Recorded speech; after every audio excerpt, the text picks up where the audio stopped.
Radio TLA, il est 19h. Bonsoir, il est 19h, vous écoutez ou regardez Radio TLA. Aujourd'hui 20 novembre, comme chaque vendredi, nous vous proposons une spéciale danse avec Nathalie. Bonjour Nathalie. Bonjour Vincent. Ce soir, nous parlons de ce qui reste de la danse, entre apparition, disparition et réapparition. Ça commence dès maintenant Nathalie avec nos invités, la philosophe Julia Bockel et le danseur chorégraphe Bruno Ben. C'est parti, jingle. Radio TLA. Nathalie, notre sujet du jour n'est pas sans lien avec la situation que nous vivons actuellement, bien malgré nous, et bizarrement, ça vous fait penser à la danse. Et oui Vincent, c'est cette situation subie de confinement et sa cascade d'annulation qui m'a soudainement rappelé le caractère éphémère, fugace de la danse. À peine l'avions-nous prévu, organisé ici, dans les murs du théâtre. On pense par exemple à Goual, de Felipe Lourenço, dont la première devait avoir lieu le 7 novembre dernier. À peine devions-nous la regarder, y assister, que déjà, elle disparaissait. Et pour une fois, je dirais bien malgré elle. D'habitude, le caractère fugace de la danse est ce qui m'étonne, m'émeut le plus. Quel est ce mystère qui fait que sitôt un geste advient, il disparaît ? Regarde Vincent. Oui. Il y a 2 secondes, même là, tu te frottes les mains. Oui, c'est vrai. Que reste-t-il de ton geste ? Si j'arrête, rien. Enfin, il est dans le passé. Ah. Pour ce qui est de la danse, on pourrait citer un grand chorégraphe américain, Merce Cunningham, qui au milieu du XXe siècle écrivait « La danse s'ancre dans l'instant qui se présente et sa vitalité, sa puissance et sa séduction proviennent justement du caractère unique de l'instant. » C'est donc ça, l'émotion qui nous étreint quand on voit un spectacle de danse, cette idée d'être tous ensemble dans un espace réuni autour d'un moment unique, insaisissable, éphémère et donc rare et donc précieux. Peut-être. Et permettez-moi de poursuivre avec Merce Cunningham qui dit « La danse ne vous donne rien en retour, pas de manuscrit à mettre de côté, pas de peinture à montrer sur les murs et à accrocher, peut-être dans des musées, pas de poème à imprimer et à vendre, rien que cet instant unique et fugitif où vous vous sentez vivant. » Se sentir vivant avant de disparaître. Et c'est sans doute le spectre de sa propre disparition qui rend la danse si belle. Tu connais peut-être Billy Elliot, Vincent ? Oui, j'étais à l'école avec lui, figure-toi. Je ne sais pas si je dois te croire. C'est ce film qui raconte l'histoire d'un jeune garçon anglais, issu d'un milieu ouvrier, qui se découvre envers et contre tout une passion pour la danse classique. Eh bien, Billy Elliot, il dit une chose magnifique. C'est la scène où, il y a prescription, je peux raconter, le jeune garçon passe finalement une audition tout à fait officielle pour rentrer à la prestigieuse école du Royal Ballet. Un membre du jury lui demande « Qu'est-ce que ça te fait au juste lorsque tu danses ?» Et lui, il répond « Je sais pas, ça me fait plutôt du bien. Au début, je me sens un peu raide, mais quand je suis lancée, alors j'oublie tout le reste. C'est comme si je disparaissais. » Comme c'est beau. Je te vois opiner du chef, Vincent, merci. Alors le spectacle disparaît, le geste disparaît, la danse disparaît, et maintenant c'est le danseur qui disparaît aussi. Je te sens transporté, mais bon, on arrête là tout de suite, on va redescendre un peu. Si la danse est sans cesse confrontée à sa propre disparition, elle n'y a jamais été condamnée. Il n'y a rien d'inéluctable. Ce serait même trop simple de penser de cette façon. Ce serait faire fi et balayer d'un revers de manche toutes les traces qu'elle est capable de laisser. Les traces dans nos propres mémoires d'abord, les traces immatérielles dans les corps aussi, transmises d'un danseur à un autre, quand on se transmet un rôle dans un ballet par exemple, ou encore les traces écrites sur des partitions, puisqu'il existe plusieurs systèmes de notation de la danse qui permettent de déchiffrer une chorégraphie écrite sur un papier. Le travail de Dominique Brun, artiste en résidence au Théâtre Louis Aragon, est à ce titre passionnant. Grâce à elle, à un siècle d'intervalle, des œuvres de Václav Nijinsky ou de Bronislava Nijinska prennent place dans des corps contemporains. On espère vous donner très vite des nouvelles de son diptyque Nijinska, Voilà la femme, qui pour le coup fait apparaître différentes visions du travail de la célèbre chorégraphe des ballets russes. Merci beaucoup Nathalie Yokel. Alors pour approfondir le propos, on a souhaité interroger la philosophe Julia Bockel et lui poser une question. Nathalie, Julia, est-ce que vous êtes avec nous en ce moment? On va vous voir apparaître à l'écran. Ouais. Oui, j'avais besoin d'aller plus loin pour comprendre cette ambiguïté de la danse entre impermanence et inscription dans une histoire. Julia Bockel, vous êtes docteur en philosophie, vous enseignez en école d'art et vous écrivez des textes sur l'art contemporain. Comment la philosophie peut-elle nous aider à comprendre cette complexité de la danse dans son rapport au temps?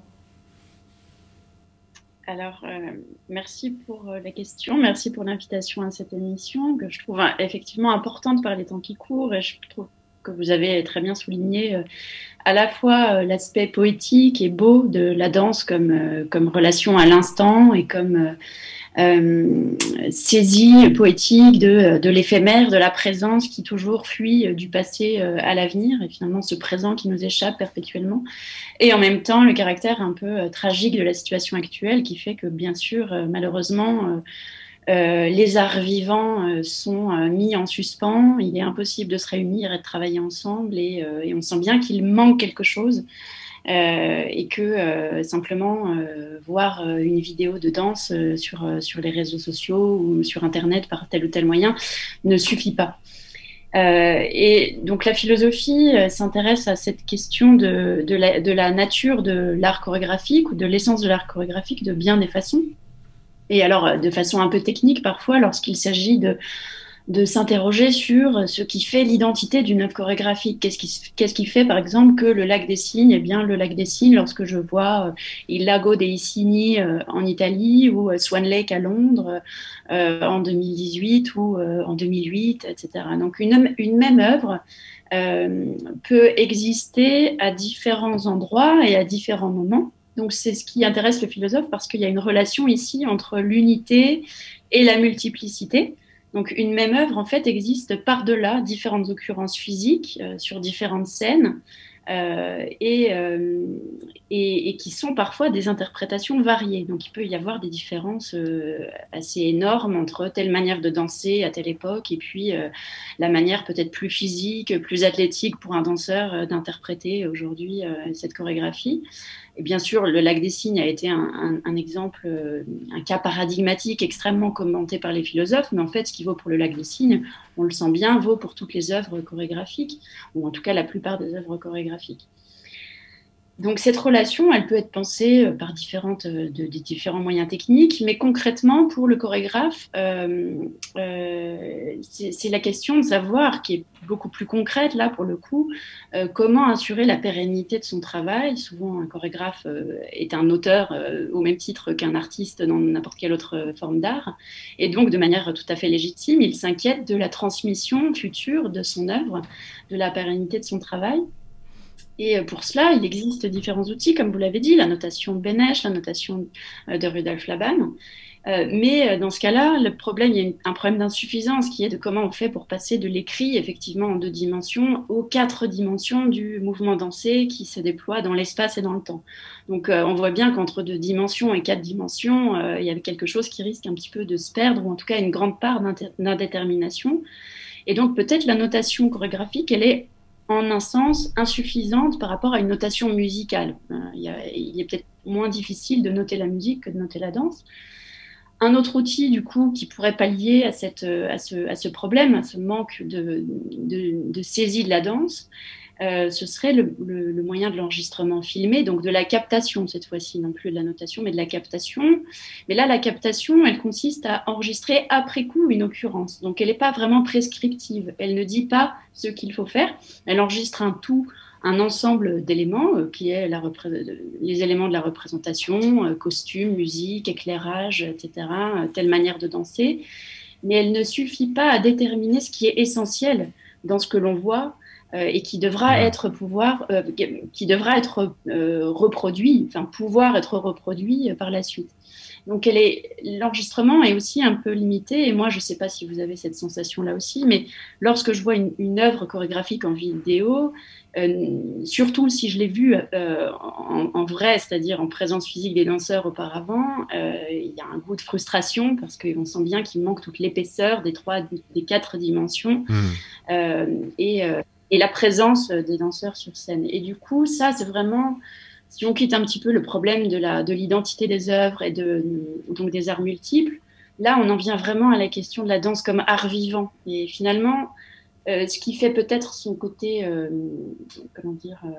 la difficulté de la saisir à la fois et de la fixer dans le temps, ce qui est un problème d'un certain côté, c'est aussi ce qui fait sa beauté et ce qui légitime, bien sûr, l'importance de lieux, de toutes ces scènes où on peut voir régulièrement des œuvres. On peut y retourner, bien sûr, mais on peut se confronter à l'instant unique d'une représentation et qui ne peut pas être remplacée, qui n'aura pas la même saveur en vidéo.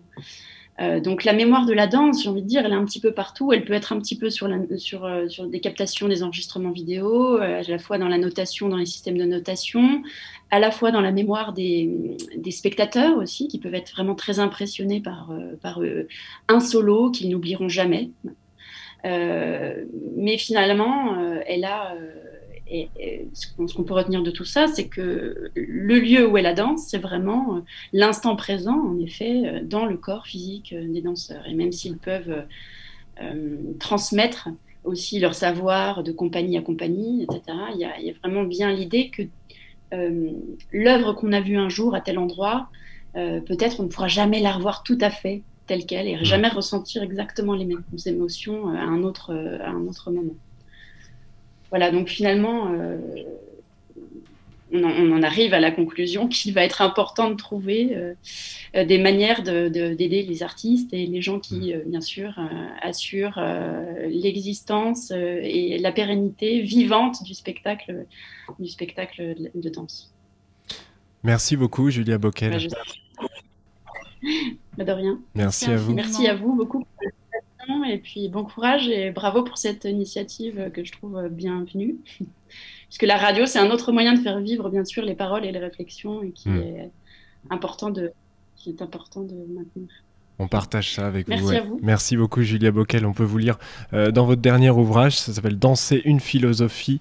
C'est paru aux éditions Carnet Nord en 2018. On vous met tous les liens dans la description et sur le site du théâtre. Merci, à très bientôt, Julia Bockel. On continue, Nathalie, maintenant. On part sur le territoire avec notre deuxième invité. Et notre invité, Nathalie, il est en ce moment sur le territoire. C'est le danseur et chorégraphe Bruno Ben. Bonjour, Bruno. Bonjour Vincent. Bienvenue sur Radio TLA. Vous aussi, vous avez en quelque sorte disparu de notre programmation puisque vous deviez danser Caractère 2 en juillet dernier à la Belle Seine-Saint-Denis à Avignon, qu'on a dû annuler, mais néanmoins vous êtes là en ce moment au théâtre. Bah oui, j'ai la chance cette fois-ci de pouvoir travailler pendant ce deuxième confinement, ce qui n'était pas possible pendant le premier. On était vraiment cloîtrés chez nous, donc on devait s'aménager des espaces pour travailler entre notre lit, notre table, notre armoire. Voilà, mais cette fois-ci, grâce à Nathalie Yokel, on a pu organiser, et à toute l'équipe du TLA, on accueille ici cette semaine, donc j'ai pu travailler dans le studio, faire des recherches, préparer les prochains projets avant de pouvoir retrouver le public. Nathalie, justement, Bruno, ce qui est intéressant dans votre démarche, c'est que vous vous attachez à la danse baroque, qui elle aussi a à voir finalement avec sa propre disparition. Est-ce que vous pouvez nous expliquer ce phénomène ? Oui, alors donc je travaille effectivement à faire des créations de danse et de musique à partir du répertoire baroque. Et ce qui m'intéresse avec ce répertoire-là, c'est qu'en fait, cette danse baroque, elle a disparu, ou je dirais plutôt même qu'elle s'est transformée. Parce qu'en fait, cette technique de la danse baroque, petit à petit, elle a évolué pour devenir la technique de la danse classique et la danse académique. En tout cas, cette danse baroque, elle n'a plus existé pendant un certain nombre d'années, environ 200 ou 300 ans. Aujourd'hui, grâce à des traces que nous ont laissées les maîtres à danser de l'époque, eh bien, on peut réinventer une forme de cette danse baroque. Alors évidemment, c'est pas la même danse qu'à l'époque, mais par rapport à toutes les traces que l'on a, mais on a créé comme un jeu de piste pour remonter ce qu'étaient ces mouvements par rapport à la relation à la musique, la relation à l'espace. Voilà, donc c'est une danse qui a disparu, mais qu'on redécouvre aujourd'hui. Quel type de traces, Bruno ? Alors les traces les plus nombreuses qu'on a, ce sont des partitions chorégraphiques qui, à l'époque, ont été des traces qui étaient faites pour le travail quotidien. C'est-à-dire que ce n'étaient pas des traces qui étaient faites pour être laissées aujourd'hui. Je pense que les maîtres à danser de l'époque n'auraient jamais imaginé qu'on puisse, 300 ans après, s'emparer de ces traces pour en faire un nouveau travail. Eux, ils en avaient besoin d'un outil quotidien, comme la musique, pour pouvoir diffuser les œuvres en Europe. Il y avait comme ça des partitions qui circulaient, alors pas par mail, mais plutôt à cheval. Donc ça prenait un peu plus de temps. Mais du coup, ça faisait des échanges entre les différentes cours d'Europe comme ça. Donc on retrouve même dans les danses françaises des pas espagnols, des pas anglais, des pas allemands. Et donc il y a des influences comme ça qui se sont faites. Et ces partitions, ce qui est intéressant, c'est qu'elles mêlent à la fois le rapport à la musique, le rapport à l'espace et aussi le rapport entre les danseurs. Après, elles sont assez lacunaires, il nous manque pas mal d'informations, donc ça, je trouve que c'est toute notre part de créateurs à nous, contemporains, de pouvoir s'emparer de ces manques et de les combler.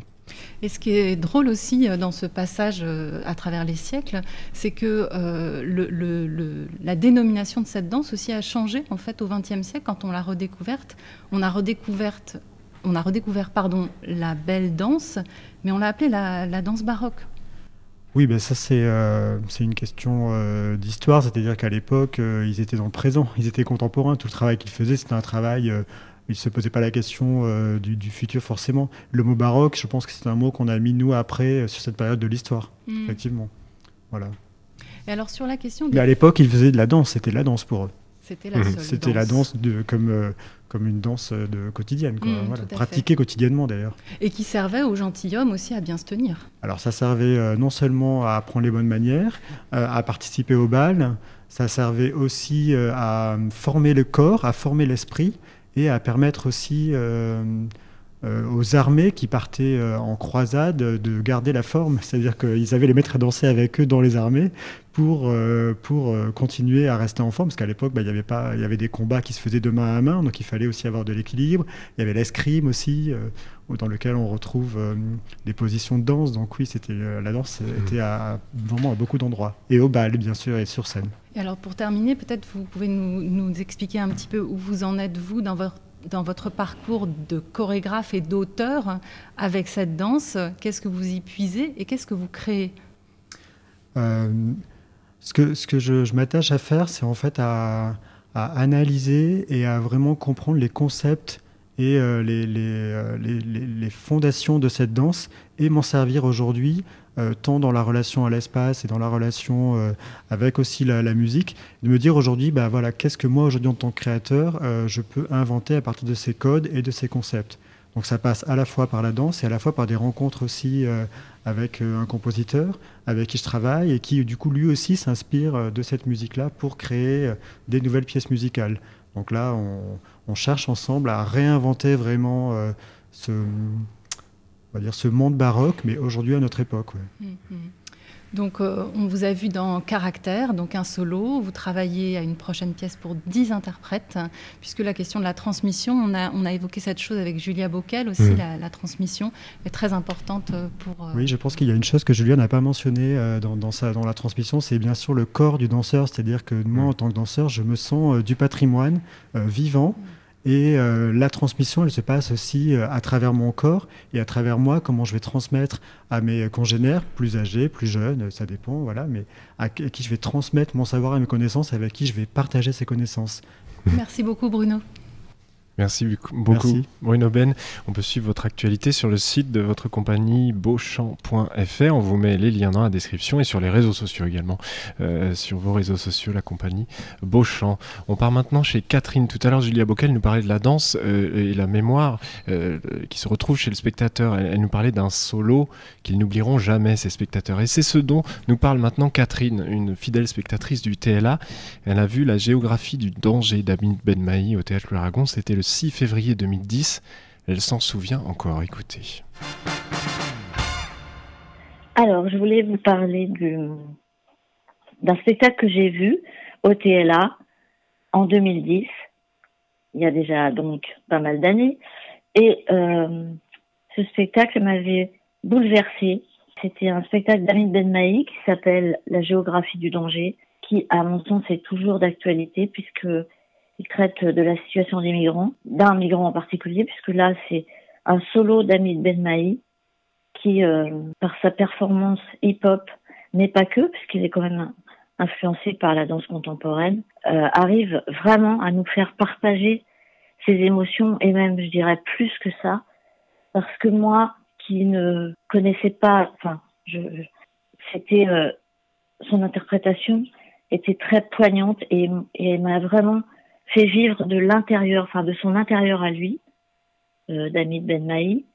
J'ai trouvé que j'étais moi-même en danger, que j'étais vraiment sur la scène et que j'étais dans cette situation complètement insécure. Et mentalement aussi, je pense que c'était très très difficile pour lui. Et donc cette chorégraphie s'appuie, ce qui donne aussi une autre dimension à ce spectacle, c'est le roman. Cette chorégraphie s'appuie sur un roman, donc on entend en voix off des phrases du roman d'Hamid Skif qui vient appuyer, je dirais, la danse, même si au départ, on pouvait très bien comprendre de quoi il s'agissait sans les mots, mais avec les mots, c'est encore plus fort. Il y a aussi des passages avec de la musique. Et aussi, ce qui m'a vraiment impressionnée, c'est la scénographie. C'est-à-dire que on avait l'impression, ce migrant qui est enfermé dans une chambre de bonne, on avait l'impression que les murs se rapprochaient de lui et que le danger était vraiment partout, à l'extérieur, mais aussi dans sa tête. Le décor était assez dépouillé, mais je ne sais pas par quel effet, d'ailleurs, parce que je suis pas technicienne, mais par quel effet on arrive à faire avancer les murs comme ça doucement. Il y avait des parties du fond de la scène qui s'ouvraient par moments. C'était assez spécial comme mise en scène. Et j'avais jamais vu en fait ce genre de mise en scène. Pourtant j'en ai vu, mais j'avais pas encore vu comme ça. Et ça formait vraiment un tout. Voilà. Et moi j'ai été vraiment bouleversée quand j'ai vu ce spectacle. En sortant, j'avais comme une boule dans la gorge et voilà. Merci beaucoup Catherine. Catherine qui nous fait une transition toute trouvée pour la semaine prochaine, Nathalie, spéciale danse vendredi prochain, ici avec Hamid Benmaï. Avec notre invité Hamid Benmaï de la compagnie hors série. Vendredi prochain, on devait présenter Yelel d'Hamid Benmaï dans le cadre du festival Calypso. Eh bien, nous l'aurons en Zoom avec d'autres invités. Ce sera vendredi prochain. D'ici là, on se retrouve lundi toujours à 19h pour le 19h de Radio TLA. Et d'ici là, les podcasts tout le week-end sur nos réseaux sociaux, notre site internet et aussi sur Apple Podcast. Voilà, merci beaucoup Nathalie, merci Catherine, merci Alan pour l'émission du jour et à toute l'équipe du théâtre. À lundi, ciao, salut.